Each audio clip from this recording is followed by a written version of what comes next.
Caros irmãos, caras irmãs em Cristo, nós hoje nos reunimos para celebrar este segundo domingo da Páscoa e assim encerrando todo o ciclo dos 8 dias pascais que nós celebramos desde o domingo de Páscoa, semana passada, encerrando a 8ª de Páscoa.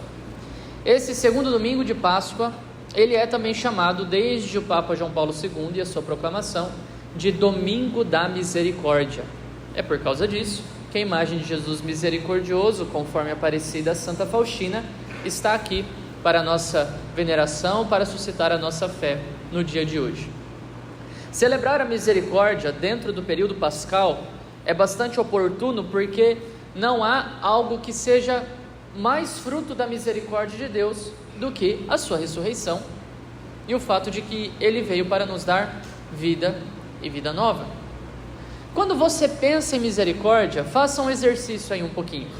Quando você pensa em misericórdia, o que é que te vem à memória? O que é que te vem à imaginação no primeiro momento? Deus é misericordioso e Ele quer fazer o que com essa misericórdia? O que é que Ele quer te dar com essa misericórdia? O que é que você espera dEle, melhor dizendo, por causa da sua misericórdia? As respostas aqui podem ser muito variadas. Nós podemos ter vários tipos de resposta e encontrar a manifestação da misericórdia de Deus em várias dessas respostas. Para deixar mais fácil para vocês, importa dizer o seguinte, que misericórdia, amor de misericórdia, ele é próprio de alguém que tem mais para dar e dá para quem tem menos. Ou seja, é o amor de quem é maior, de quem tem mais, que ama aquele que tem menos. Isso é claríssimo diante do nosso relacionamento com Deus, correto? Deus tem muito mais para dar, e por isso quando Ele se rebaixa para nos amar, nós dizemos que este é um amor de misericórdia, porque nós não podemos retribuir o seu amor. Isso é característico também do amor de misericórdia. O que é que Deus quer então dar quando Ele se rebaixa para nos amar, quando Ele se rebaixa para se entregar a nós? Independentemente do que você tenha pensado, eu vou utilizar a palavra de Deus. Isso aqui é seguro para nós. O que a gente pensa que Deus quer dar não é seguro, mas o que a palavra de Deus nos diz, isso sim é seguro.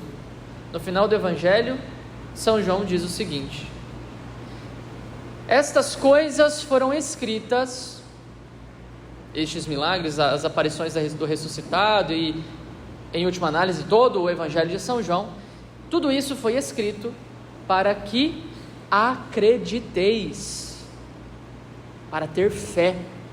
Fé no quê? Em Jesus, que não é um simples homem, mas sim o Cristo, o Filho de Deus vivo, aquele que veio para de fato nos libertar de todas as nossas prisões, de todas as nossas opressões, de todos os nossos sofrimentos. E unido a esta fé, São João continua, para que crendo, tenhais a vida em seu nome. O Evangelho nos diz, portanto, que se nós crermos em nosso Senhor Jesus Cristo, e este é o objetivo de todos esses relatos, nós teremos vida em seu nome. Ou seja, sem fé não há vida, embora nós aparentemos estar vivos.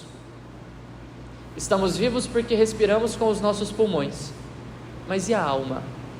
Está viva? Onde vai parar a nossa alma depois da nossa morte? É isso que o Senhor está tentando resgatar aqui. E as suas aparições como ressuscitado, em corpo glorioso, em corpo transformado, é justamente um ato de profunda, imensa misericórdia para ressuscitar a fé dos apóstolos e também a nossa. Nós que vivemos num tempo já muito, muito distante daquele em que o Senhor viveu há 2000 anos atrás. O Senhor quer nos dar também a fé, e através da fé, a vida. Esta é a principal obra da sua misericórdia. Vejam o Evangelho de hoje. No primeiro dia da semana, no domingo, quando Ele ressuscitou, Jesus aparece para os discípulos e diz: a paz esteja convosco. é a coisa mais importante que Jesus pode oferecer para eles agora, a paz de quem sabe, o meu Senhor está comigo. E você que tem problema com ansiedade, você que tem dificuldade para dormir, você que está passando por uma situação muito difícil na sua casa, que te deixa muito angustiado, algum problema de saúde, algum problema financeiro, qualquer tipo de problema, você sabe pelo menos o que é a falta de paz. Jesus quer dar a paz, e é paz mesmo, essa é verdadeira, não é a que a gente inventa para que a gente fique tranquilo, não, essa é verdadeira. Como os discípulos ficaram um pouco assustados e um pouco perturbados com o fato de repente, aquele que estava morto aparece ali diante deles, Jesus mostra as mãos. Jesus tira o manto, tira a túnica e mostra o lado do seu peito. O que é que ele quer mostrar, gente? Ele quer mostrar as chagas, porque ele sabe que as chagas, a marca do sofrimento, a marca da sua entrega por amor, são elas a sua identidade. Se Jesus aparecesse no nosso tempo, nós iríamos pedir RG, por favor, RG e CPF. Aí Jesus iria tirar o RG e o CPF dele para nos dar. Qual que é o RG e o CPF de Jesus? As chagas. É por elas que nós reconhecemos o Senhor, é por elas que nós vemos, é Ele, porque Ele deu a vida por mim, e por isso Ele mostra as chagas. Jesus sopra sobre os apóstolos, dando a eles o Espírito Santo, ressuscitando a fé dos apóstolos, para que eles acreditem que tudo aquilo que ele havia falado para eles no passado, continua sendo muito verdadeiro, muito válido, e que eles devem acreditar em tudo aquilo. Não acabou, muito pelo contrário, foi restaurado, tudo foi ressuscitado. Mas tem um problema, falta um, não estão todos reunidos. A gente poderia se perguntar, né? O que Tomé estava fazendo, pelo amor de Deus? O que ele estava fazendo que não estava reunido com os apóstolos? O que é que tinha de mais importante para fazer? Domingueira, foi na feira comprar pastel e tomar garapa? É isso que ele foi fazer? Está perdendo tempo por quê? Por que é que não está reunido com os apóstolos? Jesus acabou de morrer. Os apóstolos estão todos profundamente abalados. Maria Madalena voltou do túmulo dizendo: roubaram o corpo dele, não sei onde o colocaram. João e Pedro foram correndo para o túmulo, viram que de fato a pedra estava rolada, os paninhos estavam deixados de lado, algo diferente, né? Não parece que foi roubado, portanto tiraram os panos do corpo e deixaram ele de lado. Algo de grande e misterioso aconteceu. E Tomé está na feira bebendo garapa.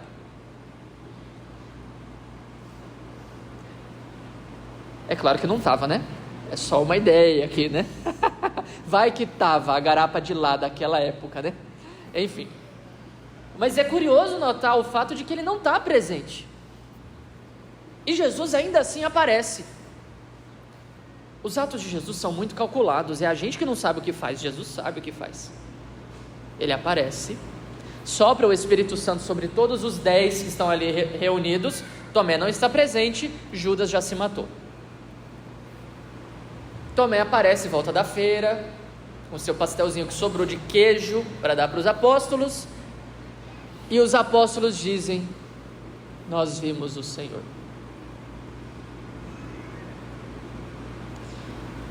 Talvez ele tenha reagido dessa maneira, meio negativa, meio dura, sem fé, justamente por ira, né? Poxa, eu devia estar aqui, por que é que eu não estava aqui para ver o Senhor também? Então ele dá uma de fortão, né? Ele dá uma de audacioso e diz: não, eu não acredito, eu quero ver as mãos, eu quero pôr as mãos na chaga, eu quero ver o lado, eu quero pôr o dedo na ferida do lado. Se eu não vir essas coisas, eu não acreditarei. Em outras palavras, nós poderíamos dizer que ele estava dizendo: eu quero o RG, se não tiver o RG, eu não vou acreditar que é ele. Passa-se uma semana, 8 dias depois, como hoje, o domingo de hoje, 8 dias depois da Páscoa, e os apóstolos estão reunidos. Agora ele não foi na feira, né? Está em casa, está todo mundo reunido com os apóstolos, não vai perder a oportunidade de perder mais um domingo. Mas eles não sabiam que o Senhor ia aparecer. E então ele aparece, e mais uma vez diz: a paz esteja convosco. E aí é muito interessante o que nosso Senhor diz, porque ele se vira diretamente para Tomé. Os outros já têm fé nele, Tomé ainda não tem. Os outros já têm. Ele vira para Tomé e diz: põe o teu dedo aqui e olha as minhas mãos. Estende a tua mão e coloca no meu lado, e não sejas incrédulo, mas fiel. O Senhor Jesus aqui, ele se despe por humildade. A humildade de nosso Senhor é um negócio assim impressionante. O que mais ele precisa fazer, gente? Ele não precisa fazer mais nada. E agora ele ainda se despe para mostrar o seu corpo para Tomé. O corpo que para nós hoje em dia é tratado basicamente como instrumento de prazer, Jesus mostra que tem um sentido profundamente, muito mais elevado. E ele se despe, ele tira suas roupas para mostrar o seu corpo, porque ele quer que Tomé, junto com os outros apóstolos, e nós, creiamos através do contato com o seu corpo. O corpo de Cristo é o meio pelo qual nós teremos fé nele. Tomé, quando olha o corpo de Cristo, que tem a marca da ferida no lado, ferida aberta, tem a marca dos pregos nas mãos, ele vê o homem Jesus e ele acredita que é Deus que está falando. Ele faz o passo da fé também, ele também acredita e diz: meu Senhor e meu Deus.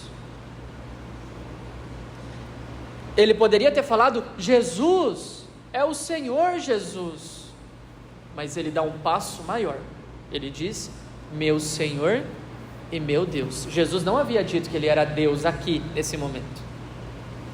Ele então dá o passo da fé. E Jesus diz para ele algo que quer dizer, na verdade, para nós. Ele diz para eles o seguinte: acreditaste porque me viste? Bem-aventurados os que creram sem ter visto. Felizes os que creram em mim sem ter me visto. Quem são estes felizes, meus queridos? Quem são estes que acreditarão sem terem visto Jesus? Nós. Estamos todos incluídos aqui. E o Senhor quer que nós de fato creiamos que Ele está vivo, que Ele nos toca, através da Eucaristia, particularmente, através do sacramento da confissão, perdoando os nossos pecados, através da oração diária, pela qual nós precisamos receber o toque do Cristo todos os dias, um toque que nós chamamos fé. Se Jesus tivesse ressuscitado e tivesse ido diretamente para o céu, sem ter se dado ao trabalho de aparecer várias vezes para os apóstolos, porque essa não será a última vez, ele vai aparecer outras vezes, e os discípulos, os apóstolos, ainda assim terão dificuldade de acreditar que é ele, porque é tão extraordinário, a ressurreição é algo tão extraordinário, é tão difícil aceitar que aquele que morreu está vivo. Se ele não tivesse aparecido, a sua misericórdia teria ficado um pouco limitada, embora ele já tivesse feito tudo, mas ele quer dar mais do que tudo, ele vai até o fim. Então ele aparece 1, 2, 3, 4 vezes, quantas forem necessárias para ressuscitar a fé dos apóstolos, porque ele sabe que é só isso que importa, no fim das contas. A sua misericórdia, ela quer nos alcançar para nos dar a fé, e é só isso que importa, porque se tivermos fé, teremos vida, viveremos para sempre. Peça fé, desde agora, no seu coração. Peça fé. Você pode até falar para Jesus: olha, Senhor, eu não sou como Tomé, eu não fui na feira comer pastel e beber garapa, estou na missa, estou na missa, quero te ver, quero ter fé, então, assim, dá um desconto, né? Mostra para mim também o seu lado, mostra para mim também as suas mãos. Gente, é o corpo de Cristo que vai se tornar presente aqui no altar, é o corpo dele mesmo, real. É isso que é a Eucaristia, não é um símbolo, a gente come um pãozinho para se lembrar de Jesus, não, é o corpo dele mesmo, esse mesmo corpo que mostrou as mãos e que mostrou o lado para os apóstolos naquele dia. Hoje em dia, talvez seja um pouco difícil de entender que faz parte da grande obra da misericórdia de Deus nos dar a fé, porque parece que nós não precisamos da fé.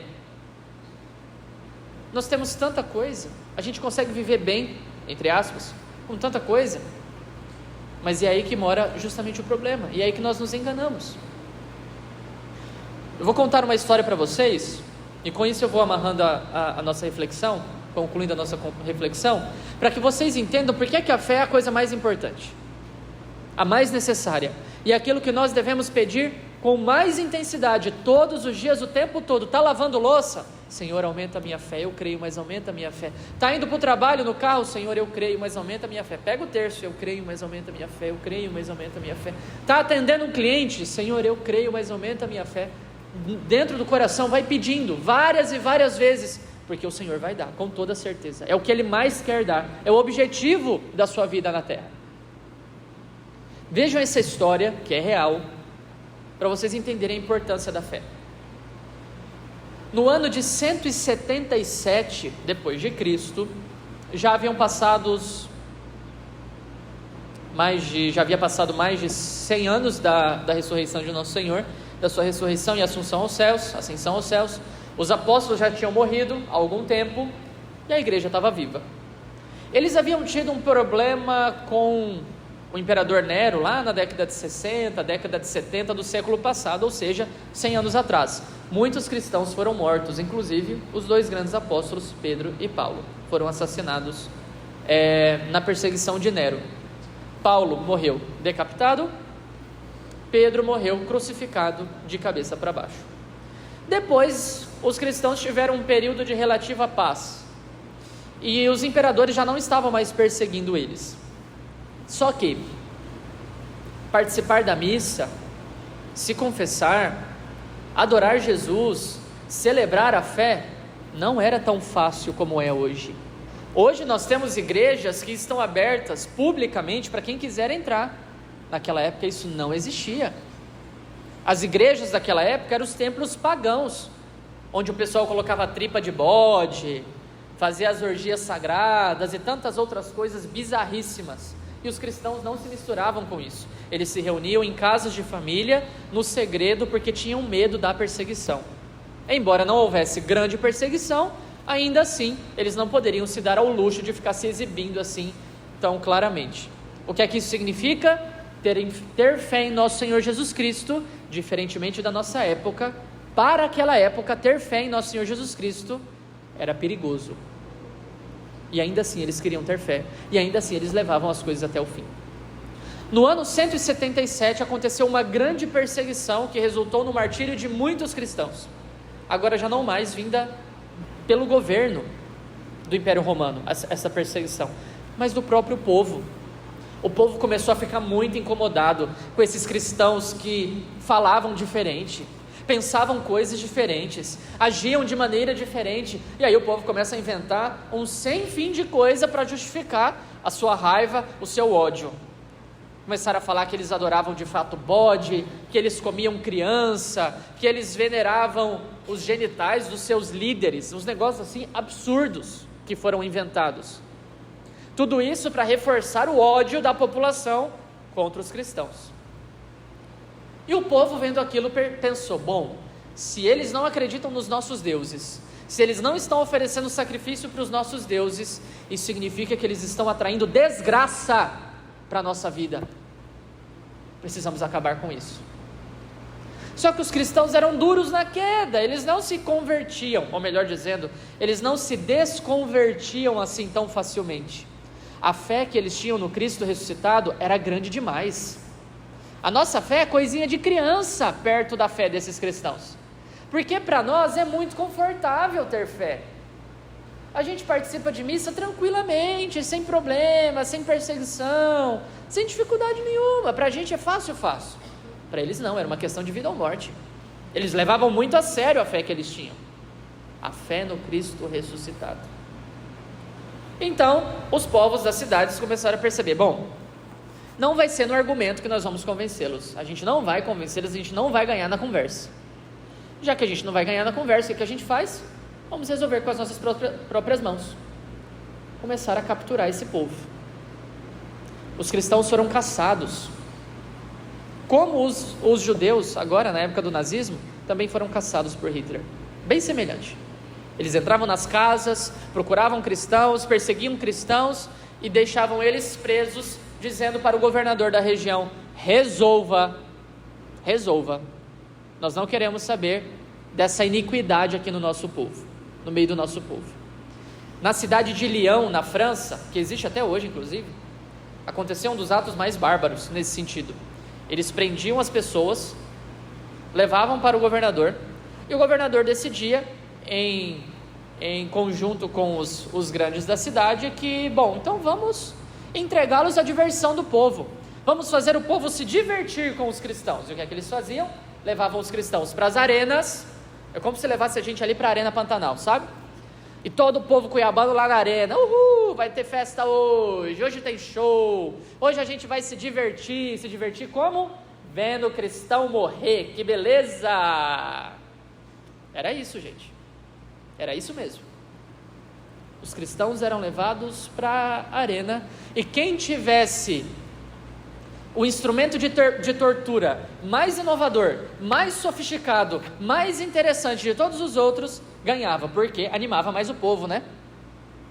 Imagina, chegava um caixão todo perfurado com lança de ferro por dentro para empalar um cristão por dentro, e o povo olhava para aquilo e: oh, isso é novo, esse vai ser interessante. Ou então chegavam as feras, os leões que eram soltados para devorar os cristãos, e o povo falava: opa, hoje vai ser bom, hoje o show vai ser bom demais. E os cristãos davam para trás? Alguns sim, alguns ficaram com medo e renunciaram à sua fé, pobres coitados. Outros, muitos mesmo, não deram para trás, foram até o fim, por causa da fé que eles tinham no Cristo ressuscitado. Essa fé que, como nos diz o Evangelho de hoje, dá vida para aquele que crê em seu nome. A situação é um pouco diferente da que nós vivemos, né? Crer em Jesus hoje para nós continua sendo uma questão de vida ou morte, só que a gente não percebe mais. Nós estamos acomodados demais, confortáveis demais, fazemos o que queremos do nosso corpo, da nossa vida, da nossa história, como se Deus praticamente não existisse, e buscamos a Deus somente nos momentos de grande necessidade. O resto, eu vivo a minha vida do meu jeito. Não é isso que Jesus quis para nós, não é isso. A sua misericórdia,